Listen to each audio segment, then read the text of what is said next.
Pingu runs away.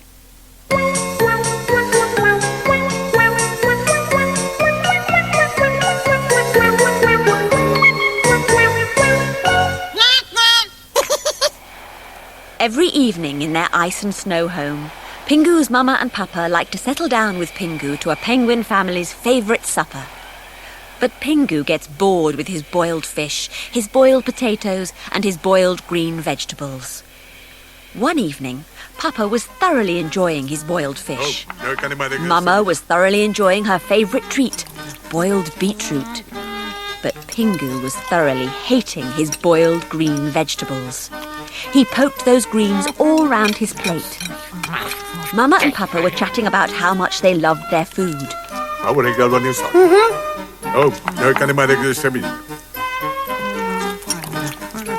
Mama tried a little of Papa's fish. Papa tried a little of Mama's beetroot. Then Mama offered Pingu a little of her beetroot. Beetroot? Yuck! Pingu pushed it away. The horrid beetroot flew from Mama's fork and landed splat, all purply red over her clean white penguin feathers. Mama was shocked.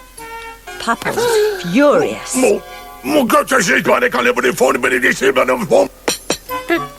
But Pingu took no notice.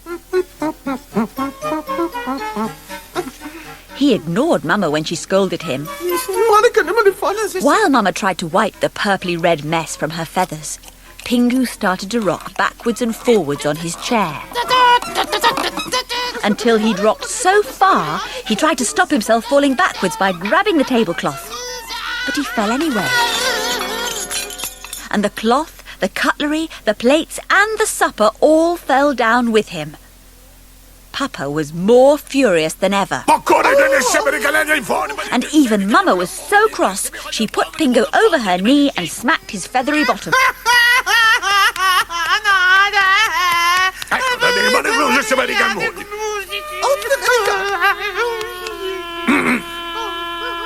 Pingu thought his Mama and Papa were being thoroughly unfair. While Mama and Papa cleared up the mess, Pingu trudged miserably out of his ice and snow home. Mama and Papa thought he'd soon stop being upset and cross. But they didn't know just how upset and cross Pingu really was.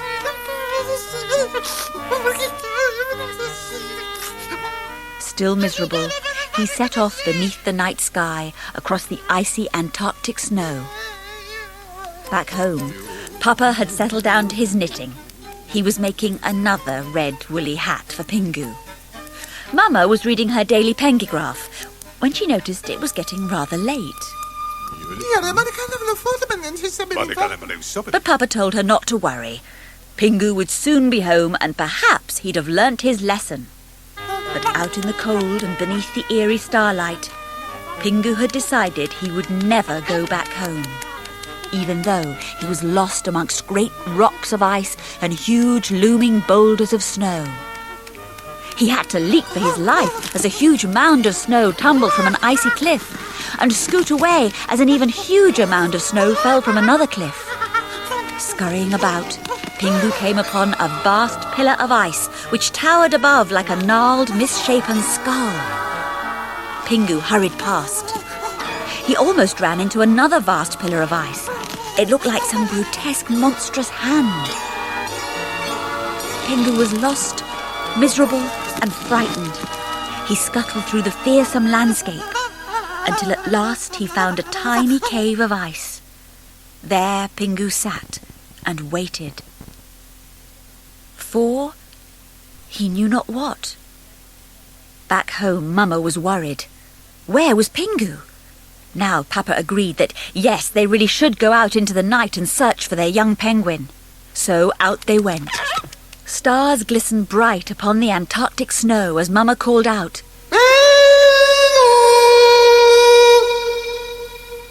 The only reply was silence. Mama told Papa to fetch his tractor sledge. Papa agreed.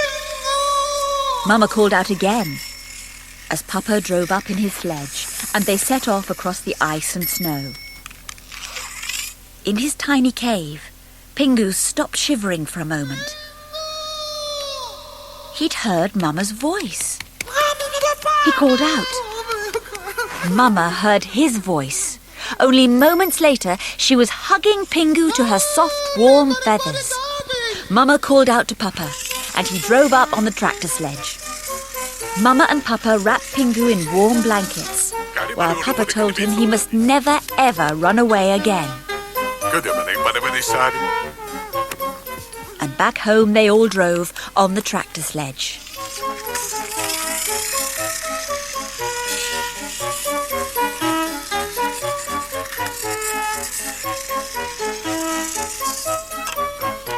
Papa opened the door of the ice and snow house, which glowed a deep, warm orange against the white snow all round. Mama sat Pingu on her knee and spooned warm, nourishing soup into his grateful little beak, while Papa piled extra logs onto the stove. Then Mama and Papa lay Pingu between them as they all snuggled down in their big, cosy bed. And soon the penguin family were all fast asleep.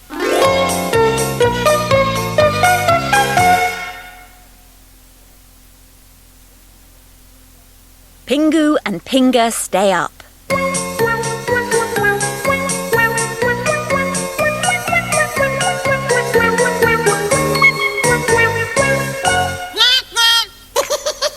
With two lively young penguins about the ice and snow house, Pingu's mama finds life very tiring.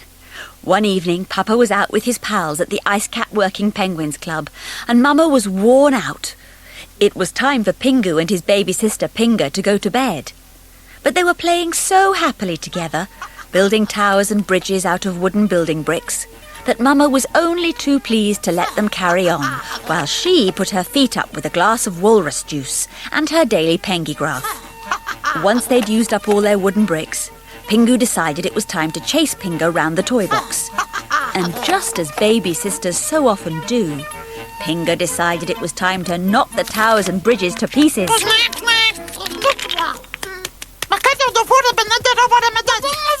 She'd ruined their game. Pingu was furious. Just as baby sisters so often do, Pinga blamed Pingu. So Pingu, of course, had to push Pinga onto the floor. Mama's rest was over. Now it really was time for bed. But first, Mama took Pinga for her last bottle of warm milk. Pingu pulled silly faces and told everybody his opinion of young penguin sisters. Before bed, he had to clear up all the wooden bricks and tip them into the toy box. All he had left to play with were two cardboard boxes he'd found on the floor. Naturally, he put one on each foot, and now he'd made a pair of skates. As Pinga sucked on her bottle, she noticed her elder brother skating up and down the icy floor of the living room. So did Mama. This was no time for skating, she said. It was time for Pingu to wash his wings and brush his beak. Pingu skated to the bathroom, but Mama made him take off his skates. Bathrooms are not for playing in. As Pinga happily sucked her milk, Mama was pleased to hear the sounds of beak brushing from the bathroom.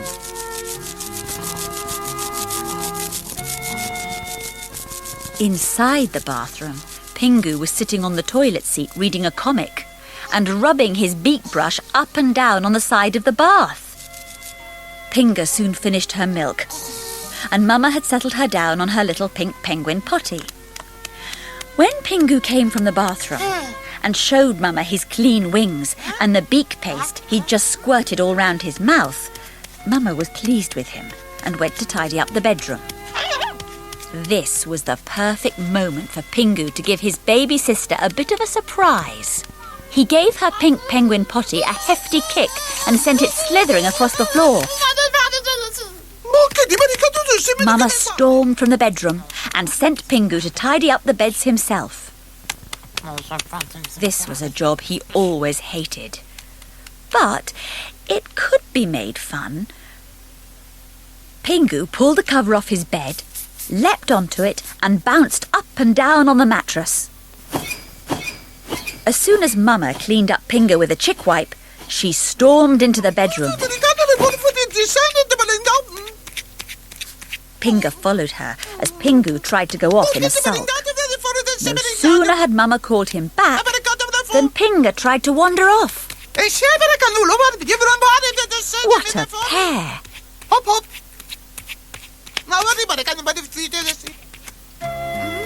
Eventually, the two young penguins were safely tucked up in bed. But as Mama said goodnight to Pingu, Pingu was up again and asking for more milk. Mama trudged off to the kitchen and brought back Pingu's milk. But now Pingu was up asking for something to eat. Mama trudged off to the kitchen and brought him back a nice juicy pilchard, just what he fancied.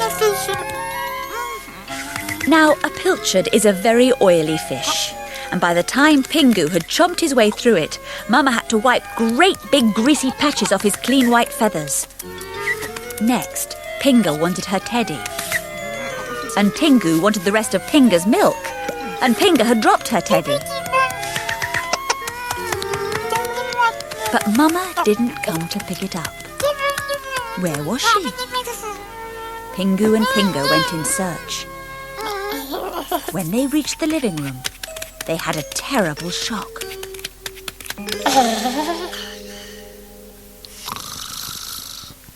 There on the sofa was Mama, fast asleep. Mama must be tired, thought Pingu and Pingu. Pingu hurried to the bedroom and pushed his bed next to Pingu's. And still Mama slept. This was no good. Mamas can't lie about snoozing when their young penguins are still wide awake. Pingu decided to put a stop to it.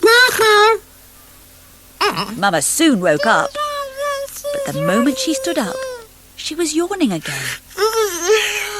Her eyelids drooped, and she fell asleep. Pingu tried sliding Mama to the bedroom, but being pushed about on the ice woke her up again. It was about time they all went to bed. Soon, Mama was tucked up cosily in the middle of the beds Pingu had pushed together, with her two young penguins beside her.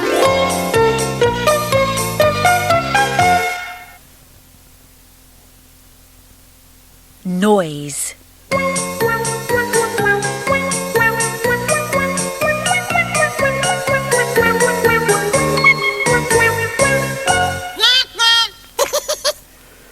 It was one of those long, dull days when a young penguin like Pingu just can't think how to enjoy himself.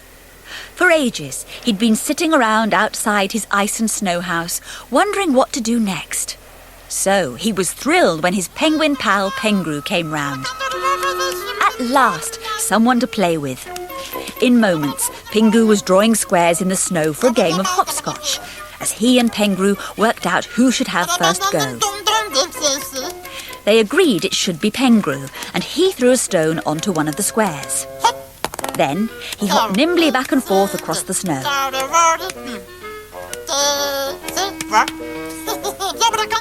Pingu thought he could do even better. He threw his stone and was just hopping after it when his papa's tractor sledge appeared round the side of the house.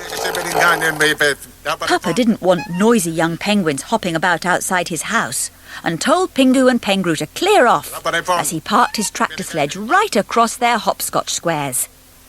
Pingu was furious. So was Pingu. But Papa took no notice.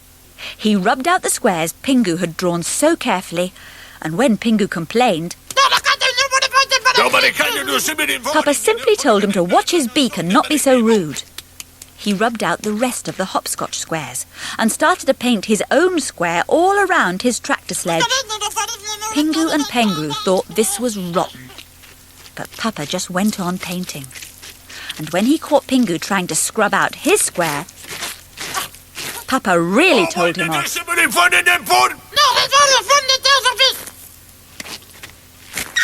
He stuck two signs into the snow. One had the letter P on it, which meant this new square was now the official parking space for Papa's tractor sledge. The other sign had a big cross over a picture of a young penguin playing in the snow, which meant that young penguins were no longer allowed to play there. Papa explained all this to them. Pingu was not pleased. Pingu quickly suggested they should look for fun somewhere else. So, off they went. Pingu showed Pingu a new dance he'd invented. Pingu thought this was the funniest thing he'd seen all day. It was just bad luck that he should be roaring with laughter right under the window of that nosiest and grumpiest of neighbours, Mrs. Pengsniff. If there was one thing Mrs. Pengsniff hated more than the 1,000 other things she hated, it was noise. She flung open her window and told Pingu and Pingu just what she thought of their noise. Very noisily. Just then, Pingu and Pingu's great friend Pengwood arrived, and all three told Mrs. Pengsniff exactly what they thought of her noise. Mrs. Pengsniff threatened to tell their parents about their terrible rudeness. So, when Mrs. Pengsniff accidentally shut her window on her own wing, Pingu, Pingu and Pengwood thought it was the funniest thing they'd seen all day.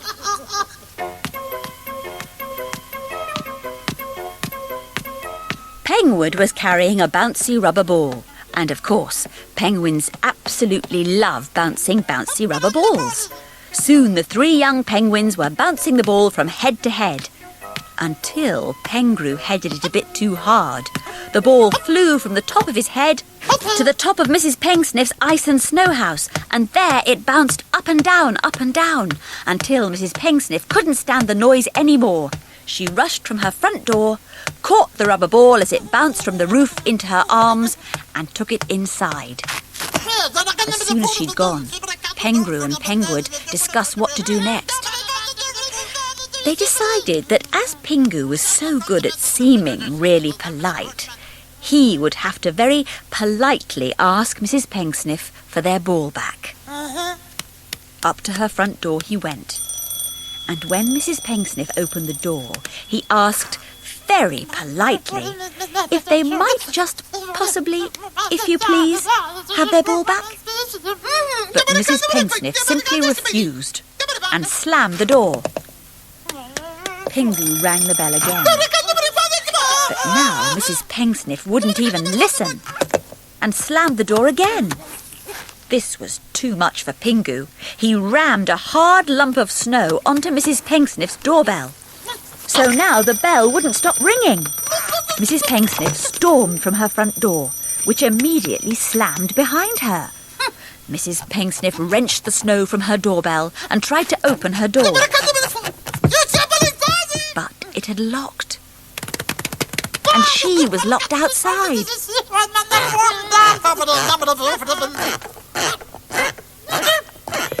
This was the funniest thing Pingu, Pingu and Pengwood had seen all day.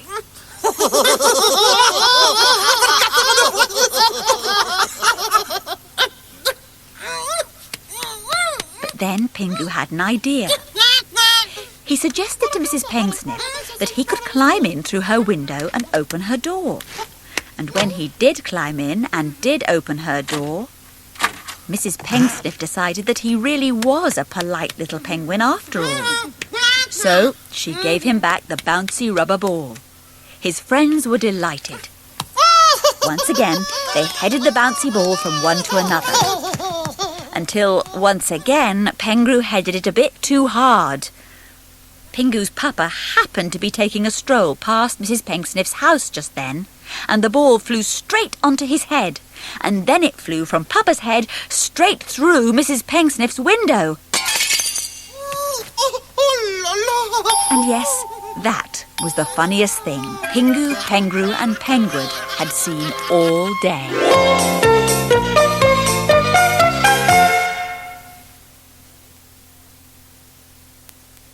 Grandpa is ill.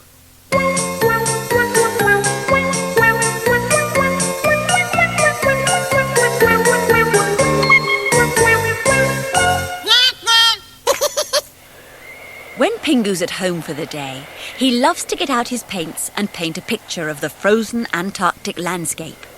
One particular day at home, he'd covered the top bit of his paper in bright blue for the sky, and now he was painting the bottom bit of the paper white for the snow. He'd finished the picture off with a splash of yellow for the sun. He showed Mama the picture, and she liked it. Pingu's baby sister, Pingu, was crawling across the floor to look at his picture when the telephone rang, and Mama went to answer it. On the other end of the line was her papa, Pingu's grandpa. He was not feeling at all well. So Mama said she'd go and see him right away. By now, Pingu had found Pingu's red paint, and she put a great splash of red all over the beautiful white snow he'd painted. She'd ruined his picture. But Pingu had no chance to chase his irritating little sister round the room before Mama told him to stop messing about and come to Grandpa's. Pingu followed Mama, and Pingu followed Pingu. But when he got to the front door, Pingu had slammed it in his face. She was leaning against it so he couldn't get out of the house. Right, he'd soon sort out that cheeky penguin chick. Pingu ran up and hurled himself at the door. But Pingu had moved away, and Pingu tumbled straight through the doorway, splat into the snow outside. Mama, of course, thought he was messing about. She was driving the tractor sledge, and Pingu was riding on the back. So Pingu fetched his own sledge and tied it to the tractor sledge. Then off they set for Grandpa's house. By now, Pingu was standing on his head showing off to his sister. Mama told him to stop messing about and take Pingu in to see Grandpa. In they all went. Before they could ask Grandpa how he was feeling, he told them. Terrible was how he was feeling. He was wrapped in a blanket, and his poor old head was covered in big brown spots. Mama told the children they must be very quiet and not get too close to Grandpa. So they just waved at him. And he waved back. Mama put more wood on the fire, and the two young penguins tried to cheer up Grandpa by dancing round and round his armchair. This only made his poor old head hurt even more. So Mama sent them off to be quiet somewhere else. But soon Pingu found a pan of nourishing broth warming on the stove and couldn't resist sniffing and fiddling with it until the lid fell off. Mama was fed up with Pingu messing about. But while she was testing the broth, Pingu showed his little sister one of his favourite treasures, Grandpa's wardrobe. They tried on all his old-fashioned hats and slid about the icy floor in them until they both skated into his wardrobe. All Grandpa's prized possessions tumbled out. His poor old head was throbbing. Mama sent the two naughty penguins to play outside. Peace at last, and Mama could feed Grandpa some nourishing broth. But now, someone seemed to be knocking at the front door. Outside, Pingu was playing foot snowball. The door was the goal. Pingu was the very small goalkeeper, and all Pingu's shots were whizzing past her into the door. Mama rushed out to see what was going on. And suddenly, one of Pingu's foot snowballs landed splat in her face. The two young penguins thought this was hilarious. Mama had had quite enough messing about for one day. She packed them straight off home on Pingu's sledge, which cheered them both up no end.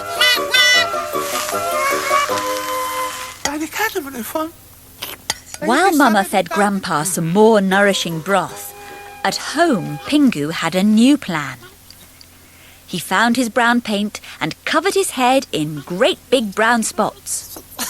Pingu wanted some spots too, and soon her head was covered in big brown spots. Now for the next part of the plan.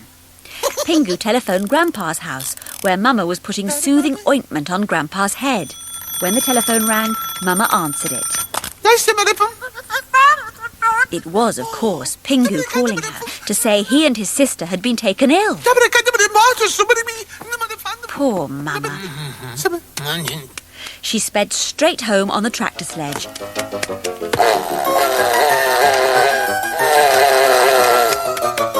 And hurried into the bedroom to find Pingu and Pinga covered in big brown spots. She soothed poor Pingu's brow and was surprised to find her wings smeared with brown paint. Pingu giggled as Mama tested Pinga's brow. Now both wings were smeared with brown paint. And Mama realised what her two young penguins had been up to. But she was so thrilled they weren't really ill, she let Pingu paint her own face with great big brown spots. Pingu was bouncing up and down on one of the beds, and Mama even tried bouncing on the other bed, but she was a bit too heavy. Well, that's Mama Penguins for you.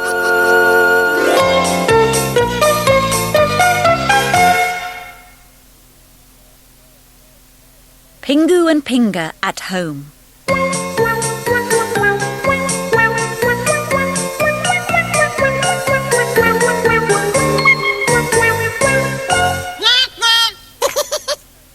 It's not very often that Pingu's Mama and Papa go out for the evening. But when they do, Papa always puts Pingu in charge of the ice and snow house and his baby sister Pinga. And Pingu always promises to be grown up and sensible. One evening, Mama and Papa were looking forward to a grand symphony concert at the Pengbert Hall. In the bathroom, Mama, who loves music, was putting on her makeup, powder and beak stick. Then she put on her best hat and came out to make sure her two little ones were snugly tucked up in their beds. Then it was off to the concert. Pingu and Pinga sadly waved goodbye as Papa opened the front door for Mama. Pingu and Pinga were crying, and Mama was sad to leave them. Papa was sure they'd soon be asleep, but as they set off into the night, Mama's thoughts kept returning to her young penguins in their little beds. On those little beds, though Mama wasn't to know it, Pingu and Pinga were bouncing up and down like a pair of black and white yo-yos. Then, once they'd had enough of that, Pingu told his sister to turn on the radio, while he put more logs on the wood stove.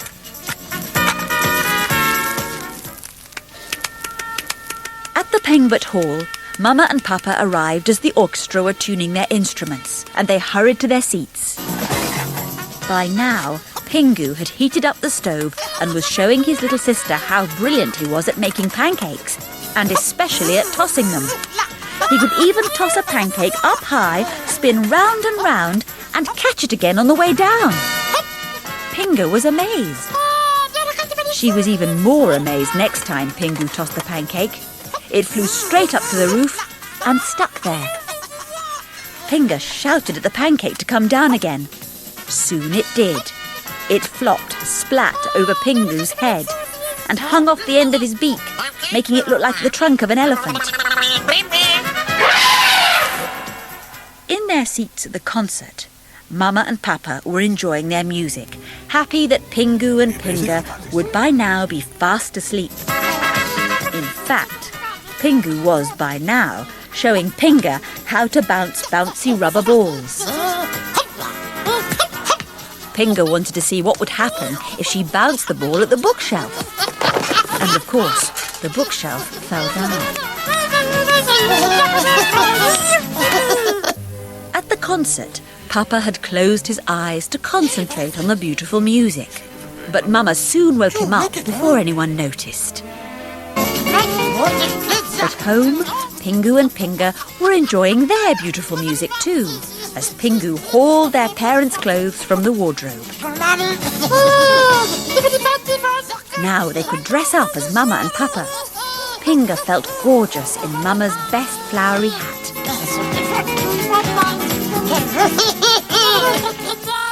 And Pingu felt handsome in Papa's finest top hat.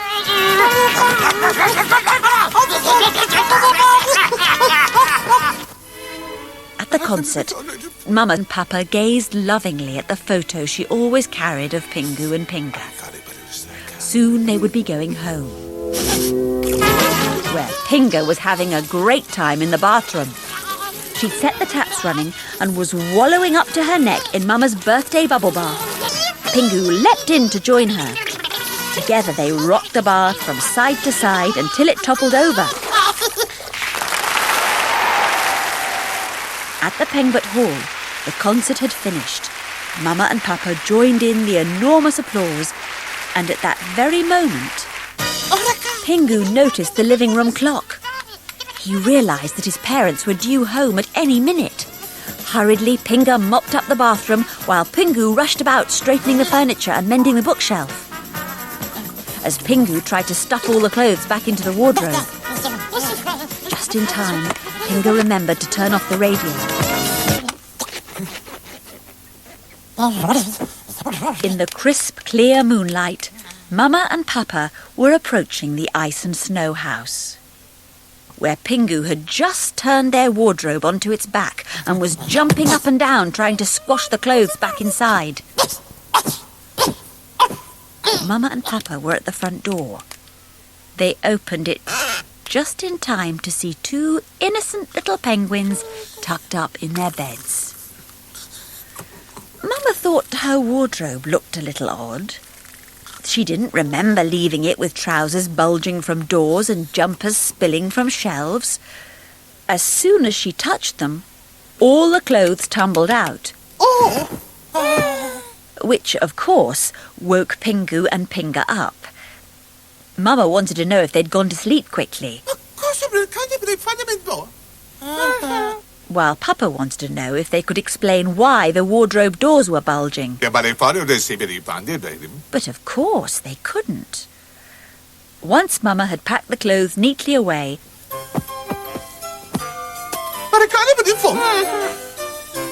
she hugged Pingu and Papa hugged Pingu, and the penguin family settled down to sleep, all of them with happy thoughts of a thoroughly enjoyable evening.